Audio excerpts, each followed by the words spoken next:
மகிமை நிறைந்த இயேசு கிறிஸ்துவின் இனிய நாமத்தினாலே உங்கள் அனைவரையும் வாழ்த்துகிறேன். இன்று தானியேலை போன்ற தைரியம் என்ற தலைப்பில் நாம் தியானிக்கலாம்.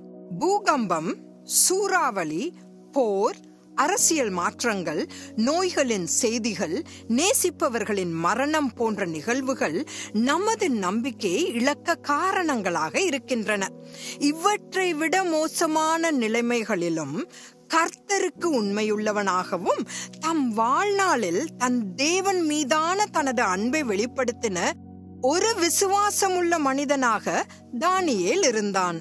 இவன் யோசியாவின் ஆட்சி காலத்தில் யூதா ராஜ்யம் மறுமலர்ச்சி கண்ட காலத்தில் பிறந்தான் என வேதாகம அறிஞர்கள் கூறுகின்றனர். 2 ராஜாக்கள் 20வது அதிகாரம் 17-18 வரையுள்ள பகுதிகளை வாசிப்பதன் மூலம் தானியேல் எசேக்கியாவின் சந்ததியில் அரச வம்சத்தை சேர்ந்தவன் என்றும் அரண்மனையில் இருந்த பிரபுக்களில் ஒருவர் என்பதையும் நாம் புரிந்து கொள்ளலாம். அவனது குணாதிசயங்களிலிருந்து அவன் உறுதியானவனும் அச்சமற்றவனும் உயர்ந்த நேர்மையுடன் கூடிய விவேகம் உள்ளவனும் திறமையானவனும் ராஜமந்திரி என்ற முறையில் புகழ் பெற்றவனுமாக இருந்தான் என்பதை நாம் காண்கிறோம். கோத்திர பிதாவாகிய யோசேப்பை போல அவனை குறித்து வேறெந்த தீய வார்த்தைகளும் வேதாகமத்தில் பேசப்படவில்லை. அதனால்தான் தேவதூதன் தானியேலை பிரியமான புருஷனாகிய தானியேலே என்று 10வது அதிகாரம் 11வது வசனத்தில் அழைக்கிறார். அரச வம்சாவளியை கொண்ட ஒரு இளைஞனாக அரச குடும்பத்தில் வளர்க்கப்பட்டு அரண்மனையில் செல்லமாக வளர்க்கப்பட்ட அவன் சுமார் 14 முதல் 16 வயதுடைய ஒரு அழகான வாலிபன். சமூக அனுபவம் நிறைந்தவனாய், மரியாதைக்குரியவனாய், இளம் பருவத்திலேயே சொந்த நாடான யூதாவில் வேதாகமத்தில் நன்கு கற்பிக்கப்பட்டவனாய் இருந்தான்.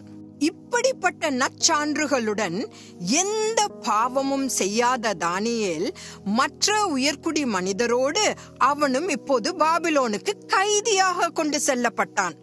நாடு கடத்தப்பட்டவர் என்ற முறையில் புதிய தேசத்தை நோக்கி சுமார் 500 மைல் கொண்ட கடினமான நடை பயணத்தை மேற்கொள்ள வேண்டியிருந்தது. இஸ்ரவேலின் தேவன் மீதிருந்த அவனுடைய விசுவாசத்தை அது நிச்சயமாகவே சோதித்திருக்கும். யூதருக்கும் புறஜாதியார்க்கும் தீர்க்கதரிசியாக இருந்து பாபிலோன் ராஜாக்களுக்கு ஆலோசகராக பணியாற்ற வேண்டும் என்பதே அவனது அழைப்பாக இருந்தது. ஒரு பக்தியுள்ள எபிரேயனான அவனுக்கு பில்லி சூன்யத்தின் பிறப்பிடமும் விக்கிரகங்கள் நிறைந்த புற மத தேசமான பாபிலோனில் வாழ்ந்திருப்பது இஸ்ரவேலின் தேவனுக்கு அவன் உண்மையுள்ளவராக இருப்பதை நிச்சயமாக சோதித்திருக்கும். கணிதம், அறிவியல், மொழிகள், திறன், ஒழுக்கம் மற்றும் கலாச்சார பின்னணி ஆகியவற்றை உள்ளடக்கிய அவனது கல்வி திட்டத்தில் கிட்டத்தட்ட 3 ஆண்டுகள் சிறப்பு பயிற்சி பெற வேண்டியிருந்தது. எல்லாவற்றிலும் மோசமான நிலை என்னவென்றால் அவன் ஜோதிடம், பாபிலோனிய இலக்கியம் மற்றும் பில்லி சூன்யம் ஆகியவற்றையும் படிக்க வேண்டியிருந்தது. பாபிலோனிய ராஜா நேபுகாத்நேசர் பாபிலோனிய கல்வியின் மூலம் தானியேலின் சிந்தனையை மாற்ற முயன்றான். மேலும் பாபிலோனிய பெயரை கொடுத்து அவனது அடையாளத்தை மாற்ற முயன்றான். அவர் அரண்மனையில் ஒரு இளவரசராக அல்ல, ஒரு அன்னகனாக ஆக்கப்பட்டான். தேவனுடைய நகரமான எருசலேமில் இருப்பதிலிருந்து புறமத இடமான பாபிலோனுக்கு மாற்றுவதன் மூலம் தானியேலின் விதியை நேபுகாத்நேசர் மாற்ற முயன்றான்.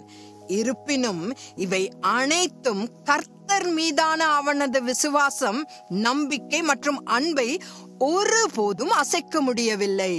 விவேகம், தீமையை எதிர்த்தல், இளம் வயதிலேயே கருத்து வேறுபாடுகளை வெளிப்படுத்தும் சக்தி ஆகியவற்றின் மூலம் அவன் தார்மீக வீரத்தின் கூறுகளை வெளிப்படுத்தினான். தேவனுடைய ஞானத்தால் நிரப்பப்பட்ட அவன் அரண்மனையில் தனது வாழ்க்கையில் கடினமான மற்றும் உயிருக்கு ஆபத்தான சூழ்நிலைகளை கையாள தைரியம், தீர்மானம் மற்றும் சாந்தம் ஆகியவற்றை கொண்டிருந்தான். பொறாமை கொண்ட அவனுடைய எதிரிகள் அவனிடம் எந்த குற்றத்தையும் கண்டுபிடிக்க முடியாத போது கர்த்தர் மீதான அவனது விசுவாசத்தை பற்றிய சட்டத்தை கொண்டு வந்து அவனை பிடிக்க ஒரு திட்டத்தை தீட்டினர். இந்த சமயத்தில் தானியேலுக்கு 83 வயது. ஆனாலும் கர்த்தருடனான உறவில் அதே அர்ப்பணிப்பை காட்டினார். அவர் ஒரு அமைதியான தொனியில் மறைவாக ஜெபித்திருக்க முடியும். ஆனால் அவர் எருசலேமை நோக்கி ஜன்னல்களை திறந்து அவரது வழக்கமான முறையில் ஜெபித்தார்.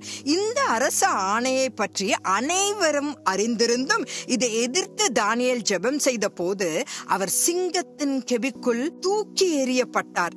இதில் வேடிக்கை என்னவென்றால், அன்றிரவு சிங்கங்களுடன் தானியேல் தரியு ராஜாவை விட நன்றாக தூங்கினார்.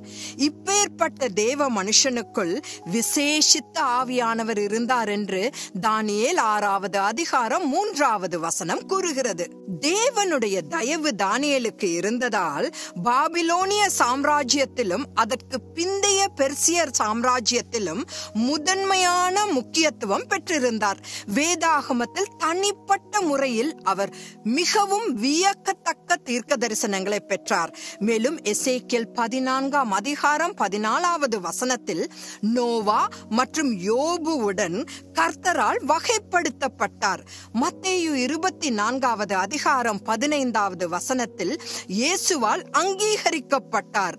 தானியேல் இளைஞனாக இருந்து முதியவர் வரை ஒழுக்கம், விசுவாசம், உண்மைத்துவம் மற்றும் மேன்மைக்கு ஒரு சிறந்த முன்மாதிரியாக இருந்தார். தேவன் அவரை பயன்படுத்த வயது ஒரு தடையாக இருக்கவில்லை. நாமும் தானியேலை போல கர்த்தருக்கு பிரியமானவர்களாக இருக்கிறோமா? சற்று சிந்திப்போம். தேவனுடைய சித்தமாயின் நாளை மறுபடியும் சந்திப்போம். ஆமென்.